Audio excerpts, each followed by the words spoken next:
¿Qué tal, hermanos de la Primera Iglesia Bautista de Monterrey y todos los demás hermanos y personas que nos acompañan en esta meditación? Les doy la bienvenida y pues estoy muy agradecido por la oportunidad de compartir con ustedes. Siempre es para mí un privilegio estar aquí compartiendo. El día de hoy les tengo una meditación basada de nuevo en el Evangelio de Marcos. Esta vez en el capítulo 8 vamos a leer de los versículos 27 al 38. Voy a darle lectura. Estoy en la nueva traducción viviente y lo invito a que me siga con su vista. Dice así, Marcos capítulo 8, versículos 27 al 38. Dice, Jesús y sus discípulos salieron de Galilea y fueron a las aldeas cerca de Cesarea de Filipo. Mientras caminaban, él les preguntó, ¿quién dice la gente que soy?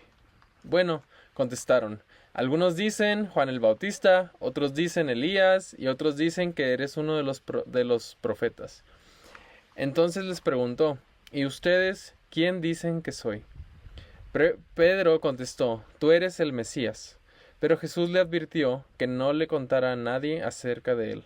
Entonces Jesús comenzó a decirles que el Hijo del Hombre tendría que sufrir muchas cosas terribles y ser rechazado por los ancianos, por los principales sacerdotes y por los maestros de la ley religiosa. Lo matarían, pero 3 días después resucitaría. Mientras hablaba abiertamente de eso con sus discípulos, Pedro lo llevó aparte y comenzó a reprenderlo por decir semejantes cosas. Jesús se dio la vuelta, miró a sus discípulos y reprendió a Pedro. Aléjate de mí, Satanás, dijo. Ves las cosas solamente desde el punto de vista humano, no del punto de vista de Dios.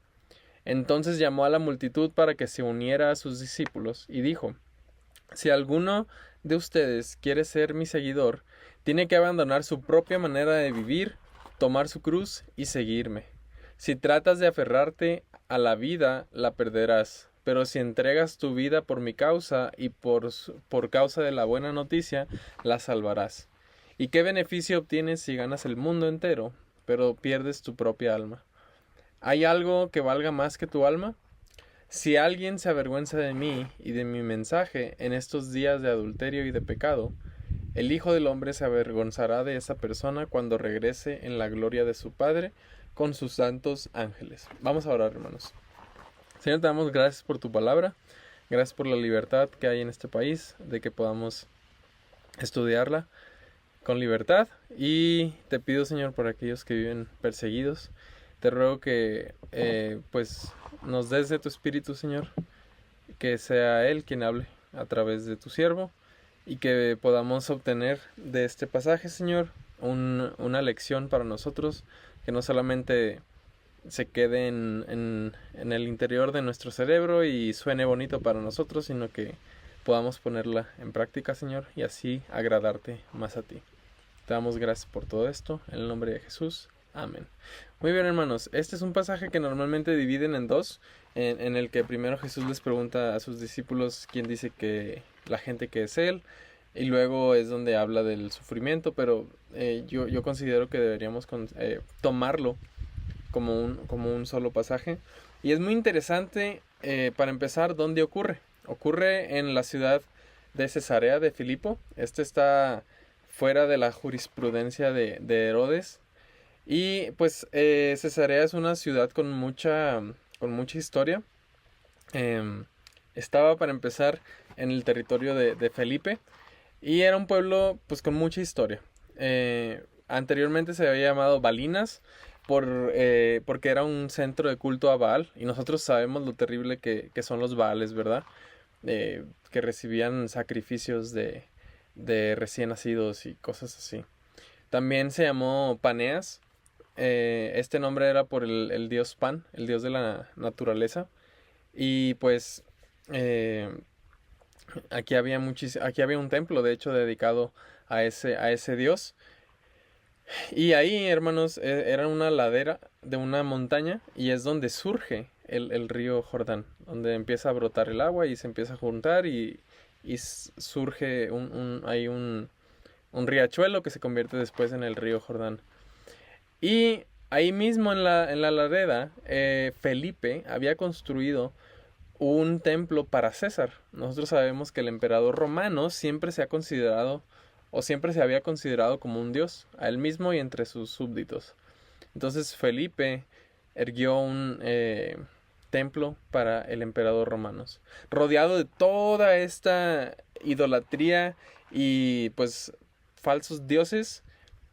Es donde ocurre una de las declaraciones más increíbles, porque ahí Pedro descubrió que este hombre Jesús, este carpintero, hijo de nadie, como así lo veían los fariseos, ese era el Hijo de Dios.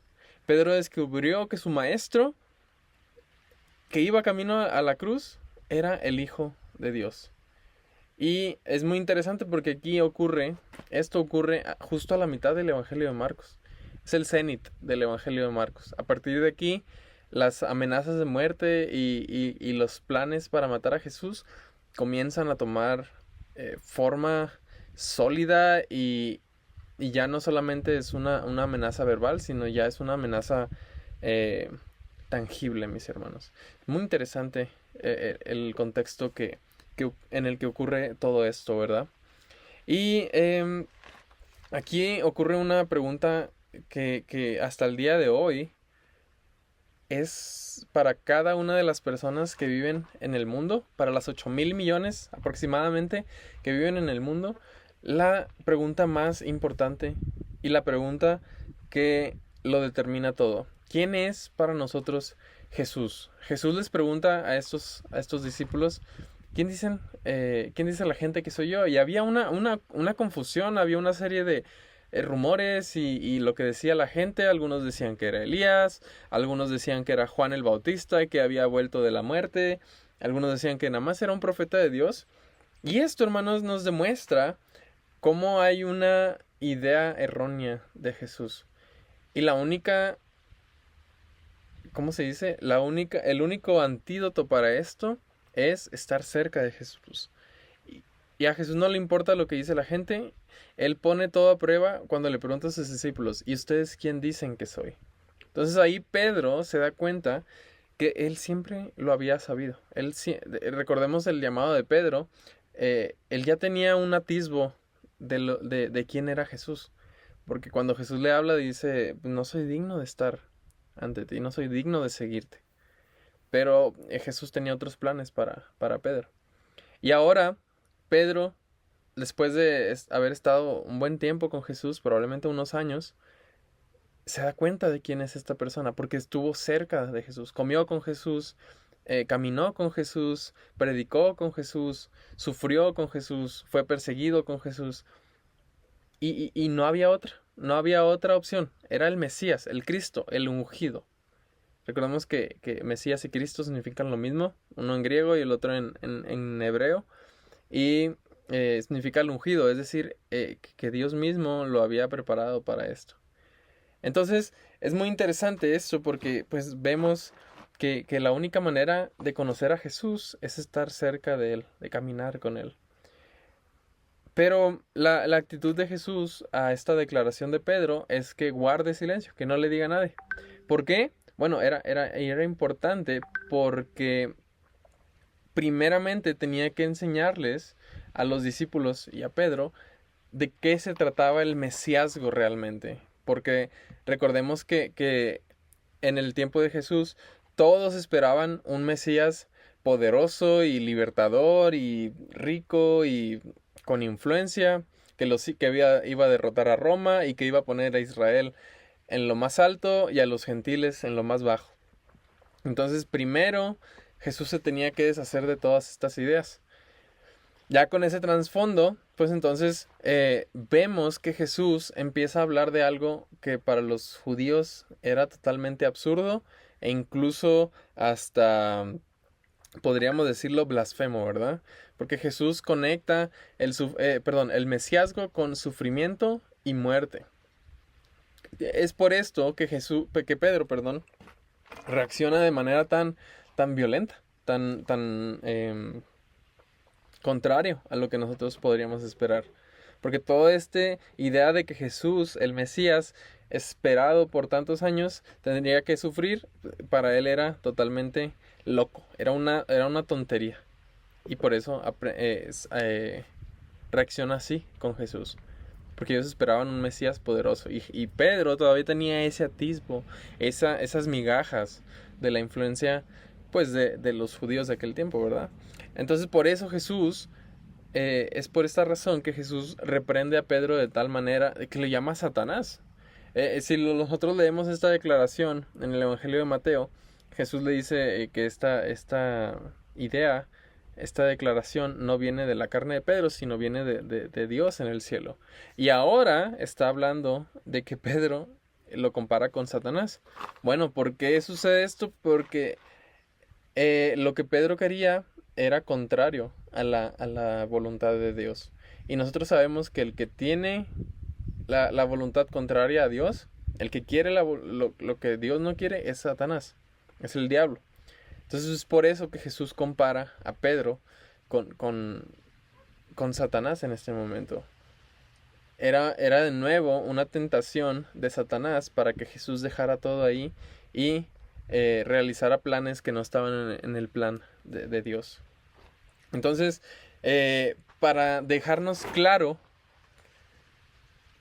qué es lo que iba a hacer el Mesías y qué es lo que pide de nosotros el Mesías, no hay que ir con una iglesia de esas iglesias, bueno, que se dicen iglesias, ¿verdad? Que ofrecen felicidad y riqueza o prosperidad, porque Jesús nunca nos prometió eso. Acá Jesús nos está diciendo que si alguien quiere seguirlo, pues necesita seguir una serie de pasos. De hecho, si nosotros vemos, Jesús nunca obligó a nadie a seguirle. Nunca prometió cosas falsas, ni siquiera prometía paz en nuestras vidas. Si nosotros leemos con cuidado la Biblia, Jesús promete todo menos paz al que le sigue. Tampoco escondía el rechazo que íbamos a sufrir por seguir a Jesús. De hecho, la expresión de cargar la cruz significa que nosotros debemos estar dispuestos a que nos consideren criminales por seguir a Jesús y estar dispuestos a morir. ¿Hasta dónde estamos dispuestos a seguir a Jesús? Si viviéramos en un país como Irán o Pakistán, que es ilegal ser cristiano, ¿seguiríamos a Jesús? ¿Estaríamos ahí? Es una pregunta complicada, pero es una pregunta que nos debemos hacer para ver si estamos siguiendo a Jesús realmente o no. Para ver si estamos siguiendo al Jesús auténtico o no. Jesús nunca trató de seducir a nadie, ¿verdad? Con un camino fácil. Siempre había desafíos con esto en mente, ¿verdad? Con seguir a Jesús. Entonces, aparte, Jesús nunca pidió hacer algo que los demás no estuvieran dispuestos a hacer. Si él hablaba de tomar la cruz, es porque precisamente él estaba dispuesto a cumplir con todo esto. Nunca estuvo lejos de sus discípulos cuando él les pidió ir a predicar. Primero les enseñó a predicar y luego los mandó a hacer milagros y a sacar demonios. Él siempre estaba dispuesto a enfrentar las cosas que pedía a sus discípulos. Entonces Jesús tiene el derecho de llamarnos a nosotros a que tomemos nuestra cruz. ¿Por qué? Porque Él ya llevó la cruz antes que nosotros. ¿Estamos siguiendo a ese Jesús o estamos siguiendo un Jesús que no nos desafía y que no nos pide hacer cosas que no estén en nuestras manos? Entonces, luego dice que Jesús nos pide que nos neguemos a nosotros mismos. Literalmente esto significa, decirnos que no a nosotros mismos. Decirnos que no a nosotros mismos y decirle que sí a Jesús. Esta es la parte más difícil del cristianismo. Lo vivió Adán en carne propia. Dios le dijo, no comas del fruto, y sus deseos fueron más grandes que la orden de Dios. Decirle que no a nuestros instintos y a nuestros deseos es muy, muy difícil. De hecho, es imposible para nosotros. Para eso necesitamos ayuda del Espíritu Santo. Y el Espíritu Santo nos va a ayudar a decirle que sí, sin dudar, a la voz y al mandamiento de Jesucristo. Vivir de esa manera, mis hermanos, creo que es la manera plena de vivir. Y lo comprobamos nosotros en la Biblia, ¿no? Por ejemplo, el apóstol Pablo sufrió mucho, sí, pero siempre le dijo que sí al Señor. ¿Estamos siguiendo a un Jesús que nos invita a estar en nuestra zona de confort? ¿O estamos siguiendo a un Jesús que nos dice que seamos flojos y que nos quedemos ahí? Luego, por último, en los últimos 4 versículos, habla de la vida, habla de cómo usar las vidas de nosotros, ¿verdad? Y es que si nosotros guardamos algo, entonces esa cosa se puede perder, mis hermanos. Hay algunas cosas que funcionan así y que si se usan, se salvan. Por ejemplo, los talentos, ¿no?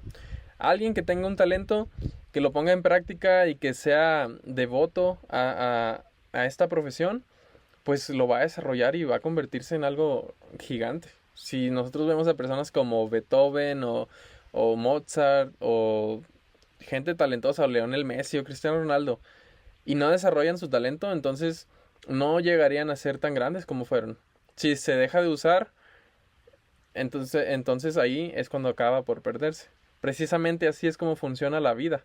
Si nosotros guardamos nuestra vida para trabajar y ahorrar y tener una vida segura, por ejemplo, no digo que trabajar esté mal, pero si trabajar es todo en nuestras vidas, cuando partamos de aquí, mis hermanos, no nos vamos a llevar ni un 5. De hecho, la vida tiene que ser para el servicio de los demás. Si mi trabajo no me ayuda a servir a los demás o a servir a Dios, entonces mi trabajo me está estorbando para vivir correctamente. Y así puede ser con todo. El trabajo es bueno, pero yo lo puedo convertir en algo malo. A veces hasta la salud o el tiempo, la riqueza o la comodidad nos estorban para eso. ¿Sí? Entonces, la manera de vivir es sirviendo. Mi mamá me usa mucho esta frase. Dice, el que no vive para servir, no sirve para vivir. Y eso es, mis hermanos, completamente cierto. Nuestra vida y nuestro motivo y nuestro objetivo debería ser servir siempre. Si no estamos sirviendo, pues algo debemos cambiar en nuestra vida, en nuestra mente, en nuestro corazón. Y pues sí, algunos podrán tener éxito en la vida, pero pues van a llegar a tener una vida que no vale la pena vivir. Se dice de muchos ricos que son tan pobres que lo único que tienen es dinero. Y hay muchísimos ejemplos en nuestra vida así, eh, de estos multimillonarios que tienen todo en el mundo, pero que su alma no tiene ninguna consolación y está vacía, mis hermanos. Pueden tener todo el dinero del mundo y aún así van a seguir estando vacíos. Cuando Rockefeller murió, bueno, cuando estaba en su lecho de muerte, sus últimas palabras fueron, aunque sea $1 más, un solo dólar más. Él nunca estuvo satisfecho con la vida que tuvo. Entonces, la pregunta que nos está haciendo Jesús aquí es, ¿dónde pones tú los valores de la vida? Entonces, si nosotros ponemos el valor de nuestra vida en cosas que no tienen valor, pues nuestra vida no va a tener valor. Por regla de 3, ¿verdad? Las cosas que valen la pena en el mundo, mis hermanos, no tienen valor a los ojos de las personas que no conocen a Jesús. Estamos siguiendo a un Jesús que nos hace poner el valor en las cosas que no valen la pena. Tenemos que pensar entonces si estamos siguiendo al Jesús verdadero o un Jesús inventado por alguien más. Y por último, me encanta la confianza de Jesús porque acaba de hablar de su muerte. No, sabe que la cruz está adelante, está pronto a venir en su vida, pero él sabe del triunfo definitivo. Y a mí me encanta confiar en Jesús porque si él puede cumplir con esta promesa de resucitar después de estar muerto, pues puedo creer en cualquier promesa que él me haga. Y nosotros vivimos en un tiempo en el que el cristianismo está en un mundo difícil, un mundo hostil, ¿verdad?, hacia los cristianos. Pero si alguien se avergüenza de ser cristiano, entonces Jesús se va a avergonzar de nosotros cuando vuelva, mis hermanos. Tenemos que entonces conocer a Jesús para estar cerca de Él. Tenemos que estar cerca de Jesús para realmente saber quién es este hombre. Y la manera en que podemos conocerlo es a través de los evangelios y a través de la Biblia. La Biblia nos habla del Hijo de Dios a lo largo de los 66 libros. Entonces, aquí está la pregunta para ustedes. Con esto en mente, mis hermanos, ¿quién es Jesús para nosotros? ¿Estamos siguiendo un Jesús verdadero que nos pide no poner el valor en las cosas que no valen la pena? ¿Estamos siguiendo un Jesús falso, un Jesús verdadero? Es una reflexión para cada uno de nosotros y espero que haya sido bendición como lo fue para mí. Saludos a todos, bendiciones, muchas gracias por escucharnos y que Dios les bendiga. Hasta pronto.